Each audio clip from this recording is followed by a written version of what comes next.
Welcome to pinnacle tuitions.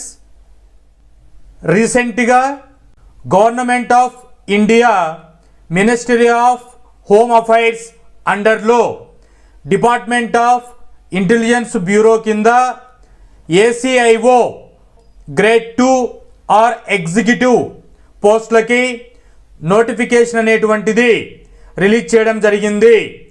ACIO అనగా assistant central intelligence officer.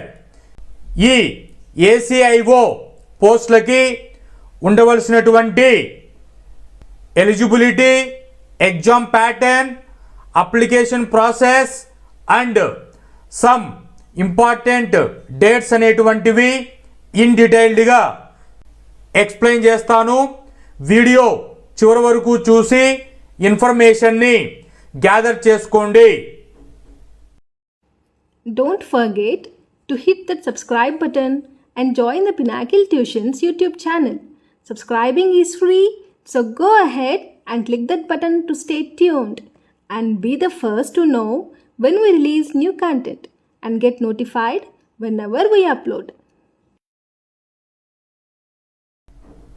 ఈ IB డిపార్ట్మెంట్లో ACIO assistant officer పోస్టుల నుంచి డెవలప్మెంట్ అనేటువంటిది ఏ విధంగా ఉంటుంది అంటే ఏసీఐఓ నుంచి డిసిఐఓ, డిసిఐఓ నుంచి ఏడి, ఏడి నుంచి జాయింట్ డైరెక్టర్, అలా ప్రమోషన్స్ అనేటువంటివి ఉంటాయి ఈ ఇంటెలిజెన్స్ బ్యూరో ఏసీఐఓ పోస్టులకి.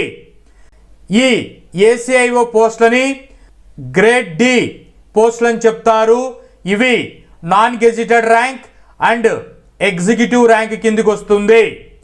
ఈ ఏసీఐఓ ద్వారా చేయవలసినటువంటి వర్క్ ప్రొఫైల్ చెక్ చేస్తే pan India wide intelligence collections అనేటువంటి చేయాలి. ఫీల్డ్ వర్క్ ఉంటుంది. ఇంట్రాగేషన్ వర్క్ని అనాలిసిస్ చేయవలసి ఉంటుంది. పోస్టింగ్ అనేటువంటిది anywhere in India, urban are remote ఏరియాస్లో కూడా వర్క్ చేయవలసి ఉంటుంది.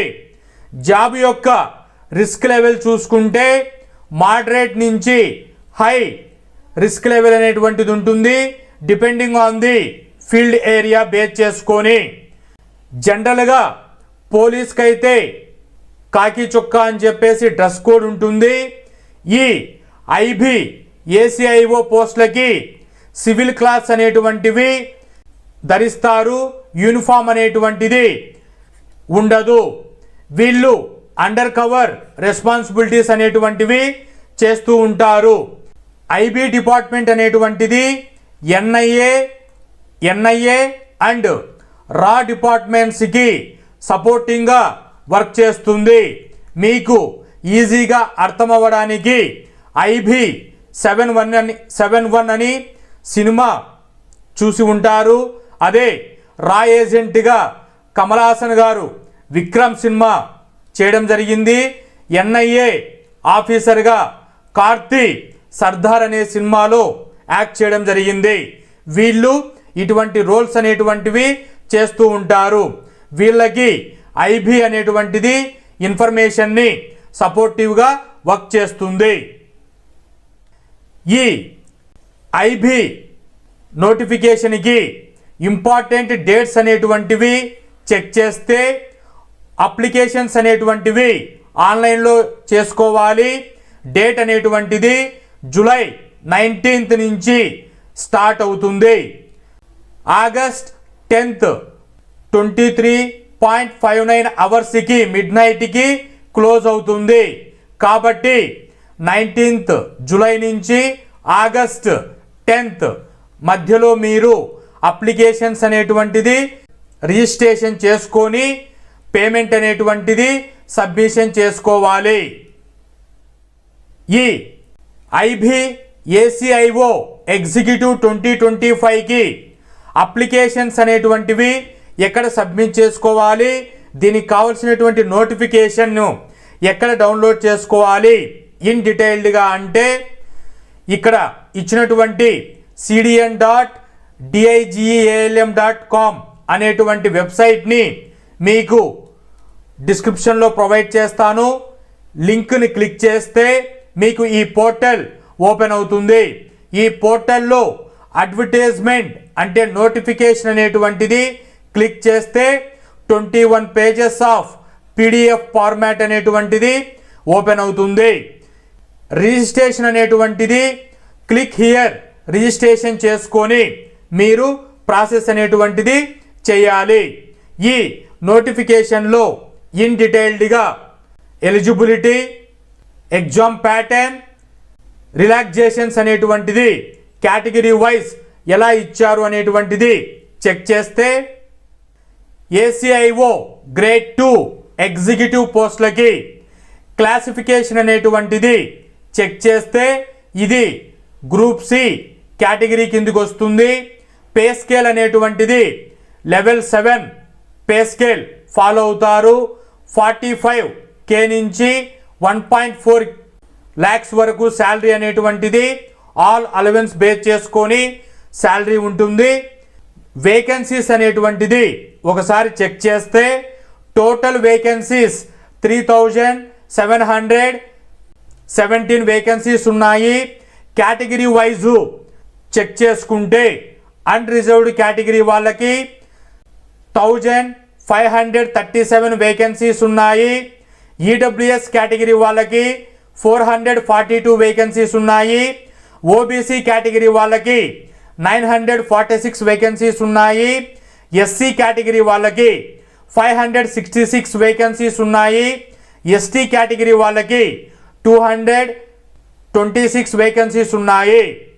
ఎడ్యుకేషనల్ క్వాలిఫికేషన్ వచ్చేసి గ్రాడ్యుయేషన్ పాస్ అయి ఉండాలి, అంటే ఎనీ డిగ్రీ ఉండాలి.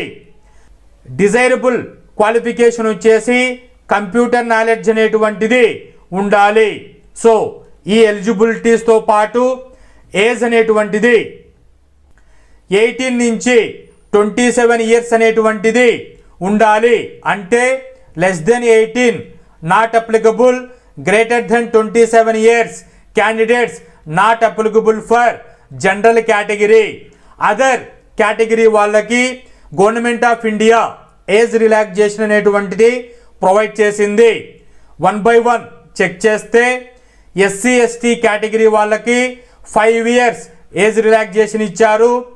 OBC క్యాండిడేట్స్కి 3 ఇయర్స్ ఏజ్ రిలాక్సేషన్ ఇవ్వబడింది. అదేవిధంగా ఏజ్ లిమిట్ అనేటువంటిది విడోస్కి up to 35 years, unreserved category వాళ్ళకి, OBC కేటగిరీ వాళ్ళకి 38 ఇయర్స్, SC ST కేటగిరీ వాళ్ళకి 40 ఇయర్స్ అనేటువంటిది ప్రొవైడ్ చేశారు. ఎనీ స్పోర్ట్స్ కేటగిరీ వాళ్ళకి 5 ఇయర్స్ అనేటువంటిది ఏజ్ రిలాక్సేషన్ ప్రొవైడ్ చేశారు. ఇక్కడ IB ACIO పోస్టులకి PWBD క్యాండిడేట్స్ ఎవరైతే ఉంటారో వాళ్ళు అప్లై చేసుకోకండి. ఎందుకంటే IB అనేటువంటిది ఫిజికల్ యాక్టివిటీ ఇంటెలిజెన్స్ డిపార్ట్మెంట్ కాబట్టి physically with disability, physically with benchmark disability క్యాండిడేట్స్కి ఈ నోటిఫికేషన్ అనేటువంటిది వర్తించదు. ఎగ్జామినేషన్ అనేటువంటిది ఈ ACIO పోస్టులకి ఎలా ఉంటుంది చెక్ చేసుకుంటే వీటిలో రిటన్ ఎగ్జామినేషన్ అనేటువంటిది ఉంటుంది, ఇంటర్వ్యూ అనేటువంటిది ఉంటుంది. రిటన్ ఎగ్జామినేషన్ అనేటువంటిది టైర్ 1, టైర్ 2 లాగా కండక్ట్ చేస్తారు. టైర్ 1 అంటే మల్టిపుల్ చాయిస్ క్వశ్చన్లో ఉంటుంది. టైర్ 2 అంటే డిస్క్రిప్టివ్ టైప్లో ఉంటుంది. టైర్ 1ని కంప్యూటర్ బేస్డ్ టెస్ట్లో రాయాలి. టైర్ 2ని పెన్ పేపర్ మోడల్లో నోట్ చేయవలసి ఉంటుంది.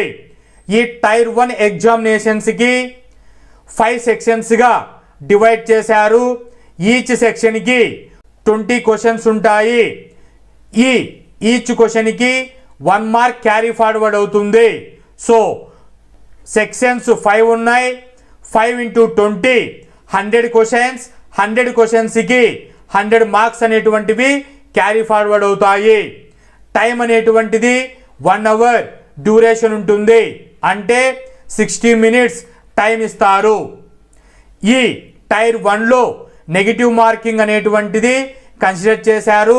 1/4 మార్క్ అనేటువంటిది ఈచ్ రాంగ్ ఆన్సర్కి డిడక్షన్ జరుగుతుంది. టైర్ 1 ఎగ్జామ్ క్వాలిఫైడ్ అయిపోయిన స్టూడెంట్స్ను మాత్రమే టైర్ 2కి ప్రమోట్ చేస్తారు. ఈ టైర్ 2 అనేటువంటిది డిస్క్రిప్టివ్ మోడ్లో ఉంటుంది. ఎస్ఏ అనేటువంటిది 20 మార్క్స్కి ఉంటుంది. ఇంగ్లీష్ కాంప్రహెన్షన్ నుంచి 10 మార్క్స్కి 1 question and long answer type question అనేటువంటిది 2 క్వశ్చన్స్ ఇస్తారు 10 మార్క్స్కి. ఇది కరెంట్ అఫైర్స్ బేస్ చేసుకొని, ఎకనామిక్స్ బేస్ చేసుకొని, సోషియో పొలిటికల్ ఇష్యూస్ పైన బేస్ చేసుకొని ఈ క్వశ్చన్స్ అనేటువంటిది డిస్క్రిప్టివ్ మోడల్లో ఇవ్వడం జరుగుతుంది. టైం డ్యూరేషన్ అనేటువంటిది 1 అవర్ ఇచ్చారు. సో టోటల్గా 50 మార్క్స్ అనేటువంటిది ఉంటుంది. ఇంటర్వ్యూ అనేటువంటిది టైర్ 3 తీసుకుంటారు. టైర్ 2 క్వాలిఫైడ్ అయిపోయిన క్యాండిడేట్స్ని ఇంటర్వ్యూకి ప్రమోట్ చేస్తారు. సో ఈ విధంగా ACIO IB ఎగ్జామినేషన్ ప్యాటర్న్ అనేటువంటిది. ఈ ACIO టైర్ 1 ఎగ్జామినేషన్స్కి క్వాలిఫైడ్ అనేటువంటిది 100 మార్క్స్కి కట్ ఆఫ్ ఎలా ఉంటుంది అంటే కేటగిరీ వైజ్ అన్రిజర్వ్డ్ కేటగిరీ వాళ్ళకి 35 మార్క్స్ వస్తే క్వాలిఫైడ్, OBC వాళ్ళకి 34 మార్క్స్ వస్తే క్వాలిఫైడ్, SC ST కేటగిరీ వాళ్ళకి 33 స్కోర్ వస్తే క్వాలిఫైడ్, EWS కేటగిరీ వాళ్ళకి 35 స్కోర్ వస్తే క్వాలిఫైడ్గా కన్సిడర్ చేస్తారు. అప్లికేషన్ ప్రాసెస్ అనేటువంటిది ఇక్కడ ఇచ్చినటువంటి లింక్ని క్లిక్ చేస్తే పోర్టల్ ఈ విధంగా ఓపెన్ అవుతుంది. మీరు టు రిజిస్టర్ అనే క్లిక్ హియర్ దగ్గర చేసుకుంటే ఇలా వెబ్సైట్ అనేటువంటిది ఓపెన్ అవుతుంది. మీరు ఇక్కడ రిజిస్ట్రేషన్ అనేటువంటిది మొబైల్ నెంబర్ అండ్ ఈమెయిల్ అనేటువంటిది ఇచ్చి OTP జనరేషన్ చేసుకొని రిజిస్ట్రేషన్ చేసుకోవాలి. రిజిస్ట్రేషన్ అయిపోయిన తర్వాత మీరు లాగిన్ అయిపోయి అప్లికేషన్ అనేటువంటిది ఫిల్ చేసుకోవాలి.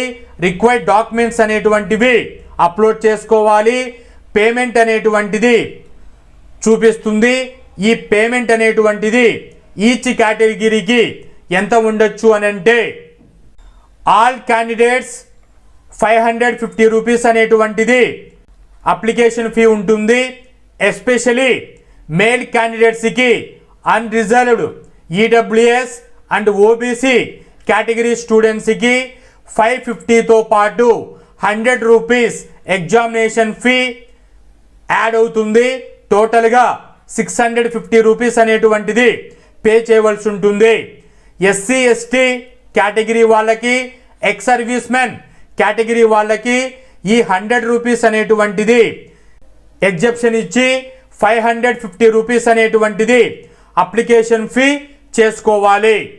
త్రూ బ్యాంకింగ్ ద్వారా చేసుకుంటారు కాబట్టి ఏవైనా మీరు SBI ఆర్ అదర్ బ్యాంక్స్ అనేటువంటివి ఏవైనా చలానా తీసుకుంటే అడిషనల్గా మీకు ఈ 550కి ఛార్జెస్ అనేటువంటివి పడతాయి. ఇలా మీరు అప్లికేషన్ ఫీ చేసుకున్న తర్వాత అప్లికేషన్ అనేటువంటిది సబ్మిషన్ చేసుకొని డౌన్లోడ్ చేసుకోవాలి. ఇలా డౌన్లోడ్ అయిపోయిన అప్లికేషన్ మీ హ్యాండ్లో ఉంచుకోండి. అప్లికేషన్ రిజిస్ట్రేషన్ అనేటువంటిది 10th కంప్లీట్ అయిన తర్వాత అడ్మిట్ కార్డ్ అనేటువంటిది మీకు బిఫోర్ వీక్ టైర్ 1 ఎగ్జామినేషన్స్కి హాల్ టికెట్ అనేటువంటిది ప్రొవైడ్ చేస్తారు.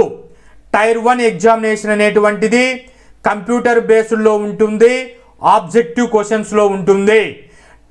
టైర్ 1 క్వాలిఫైడ్ అయిపోయిన స్టూడెంట్స్ని టైర్ 2కి ప్రమోట్ చేస్తారు. టైర్ 2 ఎగ్జామ్ అనేటువంటిది డిస్క్రిప్టివ్ మోడ్లో ఉంటుంది. టైర్ 2 క్వాలిఫైడ్ అయిపోయిన స్టూడెంట్స్ని ఇంటర్వ్యూకి పంపిస్తారు. పర్సనల్ ఇంటర్వ్యూ అనేటువంటిది ఇంటెలిజెన్స్ బేస్డ్ క్వశ్చన్స్ మీద ఉంటుంది.